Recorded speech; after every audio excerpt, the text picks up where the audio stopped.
Hi, in this video, I will answer this problem in two different ways.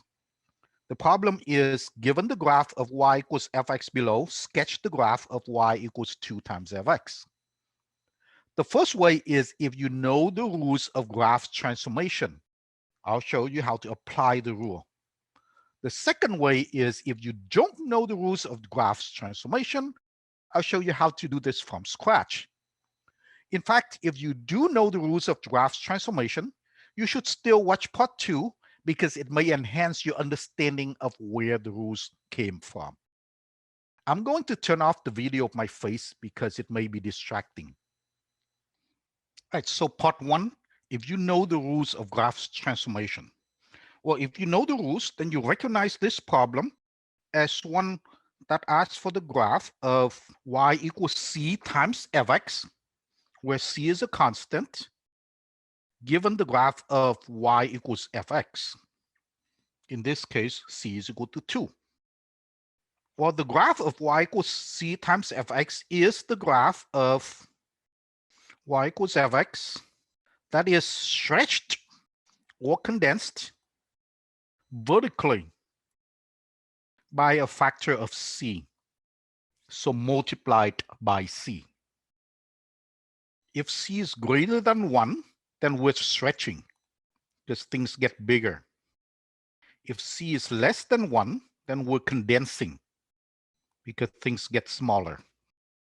Now here's something important.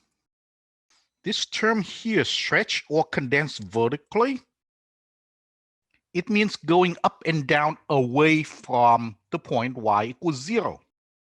So that means to stretch or condense,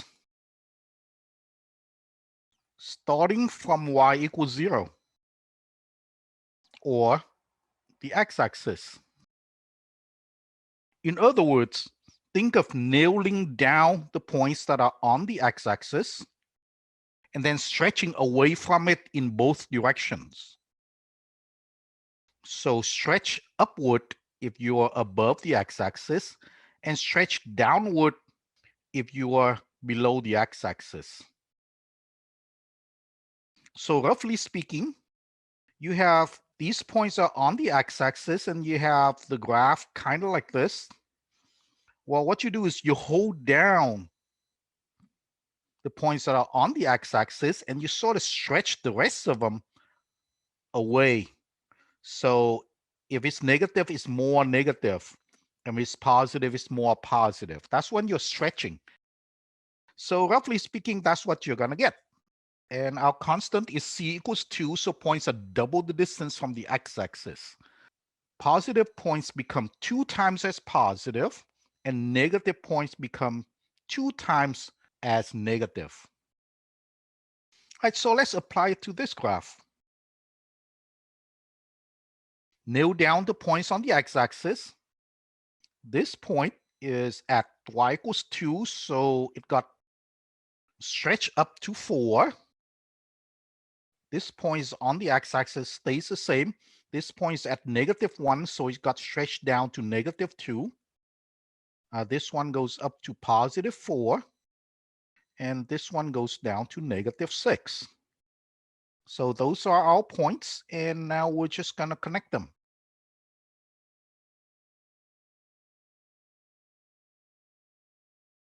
And there we go. That's our new graph.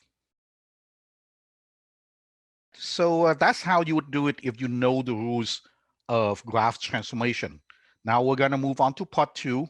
What if you don't know the rules of graph transformation? Given this problem, if you don't know the rules of graph transformation, how would you sketch the graph? We sketch it the same way we sketch any graph when we're first learning out. We make an XY table, we fill in the values of X and Y, and we connect the points. Here, since we're graphing Y equals 2 times Fx, then what we want is a table with X and 2 times Fx. And then we figure out what the numbers are, and we connect the dots. And I hope a light bulb went off that says, hey, if I'm looking for 2 times Fx, then I probably need to know what fx is so that I can multiply by 2 to get 2 times fx. So here we go. Our table looks like this. We need an x, an fx, and then we multiply that by 2 to get 2 times fx. Right, so now we'll write down some points we know. Because we know that this red line here is the graph of y equals fx. So we'll write down some point we know. This point is negative 6 comma 2. So it's negative 6 here and 2 here. If fx is 2, then 2 times fx is 2 times 2 equals 4. This point looks like negative 5 comma 1, and 2 times that is 2. This point looks like 0. Negative 4 comma 0. And 2 times 0 is 0. And then we keep going for all the points that we can figure out. Negative 3 comma negative 1, and 2 times negative 1 is negative 2. This next point here is kind of hard to figure out, so I'm going to skip that. I'm going to do this one because I know that it's exactly negative 1 comma 0. 2 times that is 0. And continuing.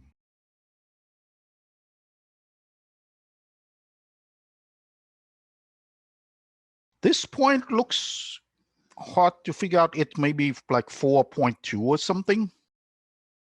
And it turns out that the exact value of that is not as important because as we will see, it doesn't move.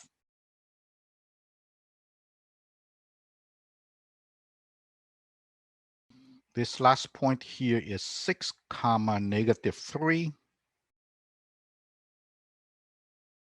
All right, and since we're trying to graph 2 times fx, we're going to plot these points. So for example, the first point we're going to plot is negative 6 comma 4.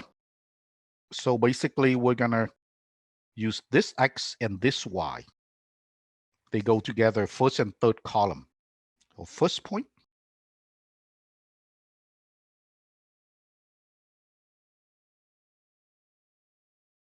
And here's the part where I said the 4.2 or whatever, it doesn't quite matter because it stays 0. So it's the same point. So wherever it was before, it's still there now.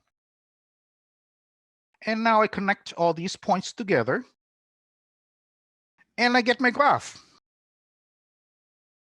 At this point, take a look at this. All the points that are on the x-axis are still on the x-axis because every time we multiply 0 times 2, it stays 0. All the other points, the y value gets multiplied by 2 because the original y value is the fx, so the y value gets multiplied by 2. And so that's where we got the rule that says we're stretching vertically by 2, by a factor of 2 times 2. And then points on the x-axis, because you're just taking 0 times 2, they stay where they are. So that's where we got the transformation rule that says when you multiply a function by a factor of 2 or of a constant c in general, then we're stretching vertically by that factor of c. Here we go. This is the graph of y equals 2 times fx. Hope that helps. Click subscribe for more contents, and thanks for watching. Bye.